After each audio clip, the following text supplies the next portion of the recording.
Hello and welcome back to ERC Ancient History channel, and today we're going to be learning about the political organization of the Spartan government. So to start off, we're going to give a brief description on the breakdown of the political structure in Sparta. So there's three levels. The bottom level is the Ekklesia, and this consisted of all Spartan citizens who were over 30, and these would basically be all the Spartan males that have completed the training in the Agoge. The next level of political structure would be the Gerousia.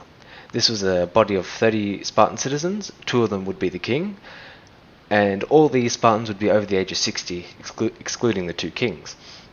And once a member was elected into the Gerousia, they were there for life. They couldn't leave, unless they died. The Ephorate is the highest form in the political structure. This consisted of 5 men who were called Ephors, and they were voted in by the Ekklesia. And they could only hold office for 1 year. Alright, let's start with the Ekklesia. The Ekklesia may also be known as the Appella or the Assembly in some textbooks. And the role of the Ekklesia was to vote on bills brought forward by the Gerousia. And they also had the ability to declare wars and ratify treaties that were brought before them. Their main responsibility was for the election of the Ephors and Gerontes. This event would take place monthly, usually after a full moon.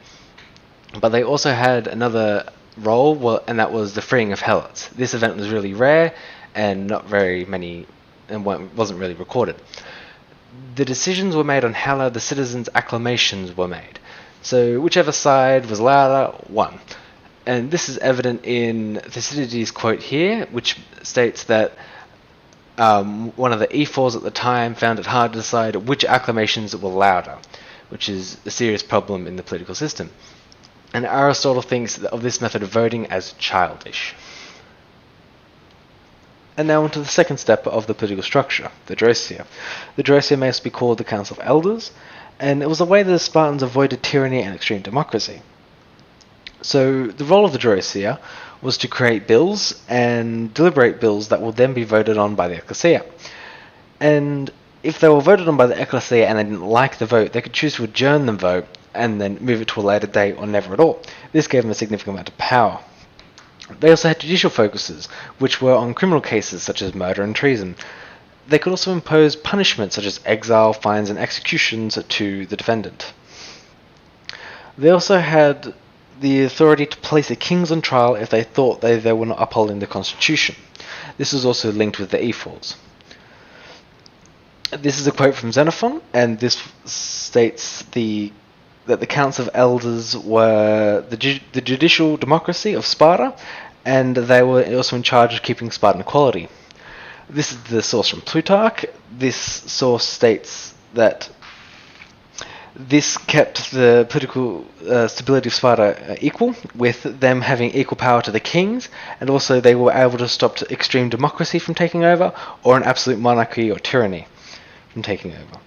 This quote from Cartilage states that it was quite literally a gerontocracy, which is the only Greek state, that respected their elders.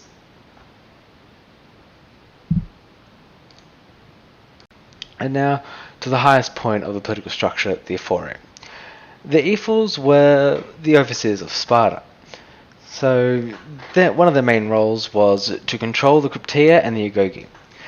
They had to recruit the best soldiers out of the Agoge and into the Crypteia, and they had to assign them groups of helots or individual helots to brutalize or kill. And this was to ensure that the helots stayed in a serf-like state. They also oversaw the education system within the Agoge, which meant they could restrict what the Spartans learned while in school, basically. They also had certain police powers, which was the control of helots and citizens. They could assign helots to certain bits of cleroi or to citizens, and assisted citizens in their daily lives by assigning helots. They were also the enforcers of the Gerousia, and whatever decision the Gerousia made, the Ephorates and the Ephors had to carry that decision through.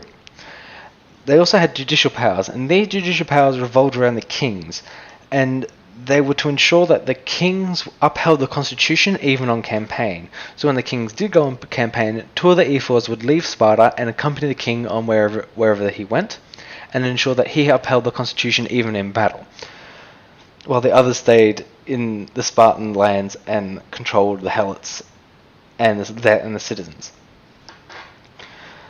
This quote from Seeley states that the Ephors acquired a miscellaneous bundle of powers and administrative functions, which meant they had a significant amount of power, and they got them in a mysterious way, which probably meant they bribed or not legitimately got to these powers. And this quote from Aristotle states that the not as rich Spartiates who got into the Ephorate may have been bribed to overlook something or consider a certain decision. And now on to our section where we give you a HSC question. And this HSC question is from the 2009 HSC exam, and the question is, outline the role of the Gerousia in this period. It's worth 4 marks. To start with, we look at the directive term, which is outline, and this is straight from the HSC website, which is sketch in general terms and indicate the main features of. And now we have to look at the role, and the role is the function, what it does. We also have to look at Gerousia, and Gerousia is a syllable stop point, which is the social structure and political organization. We also have to look at the 4 marks, and the 4 marks should say that we should not go over 12 lines, because if you've written more than 12 lines, you've probably written too much, or gone into too much depth. And so what will you need to include? You will need to include judicial powers, which is the criminal cases and the ability to put the kings on trial. You will also need to talk about the preparation and deliberation of bills for the Ekklesia. That is a very important point. And to start off with this, you should always attack the question. In the first sentence, attack the question and then outline the roles, which will be these. This is a sample answer, if you want a sample answer for the question. And this is a comment from the Board of Studies, which says, candidates need to provide an accurate and detailed outline of the main roles of the Gerousia. The word role is central to this question. Weak responses simply described what the Gerousia was without referring to its role. Now, this is very important because you must talk about what the role is, not just describing what the Gerousia is. And I thank you for joining us on this episode of HSC Ancient History. And I hope to see you again. Have a nice time.